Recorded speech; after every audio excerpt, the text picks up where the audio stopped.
สบายดีพ่อแม่พี่น้องพ้องปายเบิดสุคนเนาะ FC ทางช่องบ่ปูน Official เนาะมื้อนี้บ่ปูนก็สิมาให้แนวทางโหราศาสตร์เนาะสำหรับมื้อนี้มื้อนี้บ่ปูนก็บ่ได้ลงให้เนาะพี่น้องเนาะก็ต้องขอโทษขออภัยเนาะพี่น้องเนาะสำหรับราศาสตร์งวดวันที่26พฤษภาคมนะครับ68เนาะพี่น้องเนาะสำหรับโหราศาสตร์เนาะพี่น้อง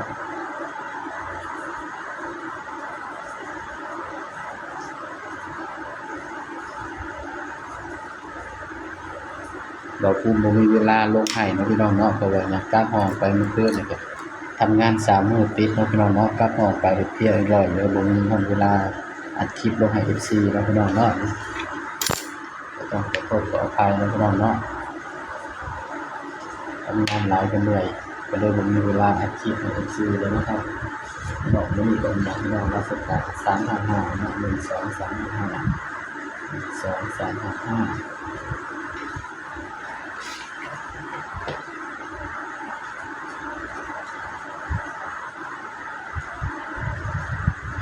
335นะครับเป็น355สำหรับเด่นตัวอื่นนะครับเนาะสำหรับราศาสตร์เนาะเด่นอื่นเด่น4กับ9นะครับนี่สำหรับราศาสตร์อื่นนะครับเนาะเด่น4กับ9นะครับเนาะเด่น4กับ9ก็มาจับคู่นำกันเลยครับเนาะบัดนี้สำหรับเด่น4กับ9นะครับเนาะ43 46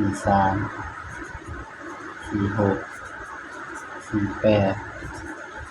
93 96 98นี่ด้วยครับสำหรับแนวทางเนาะโหราศาสตร์เนาะของงวดวันที่26พฤษภาคม68เนาะพี่น้องเนาะมาลงชุด3ตัวแล้วกันพี่น้อง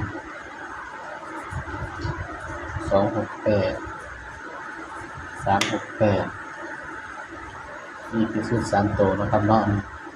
ย้ำว่าตัวเลขจะให้เพื่อเป็นแนวทางนะครับเนาะถามว่าเป็นทุกคู่ก่อนเลยก็มักทุกคู่เนาะพี่น้องเนาะย้ำว่าตัวเลขก็เป็นเพียงแนวทางนะครับมีเข้ามีรุดนะครับเนาะไปหมักแนวทางบ่ปูนก็ฝากพี่น้องกดไลค์กดแชร์กดติดตามช่องบ่ปูน Official ด้วยครับนี่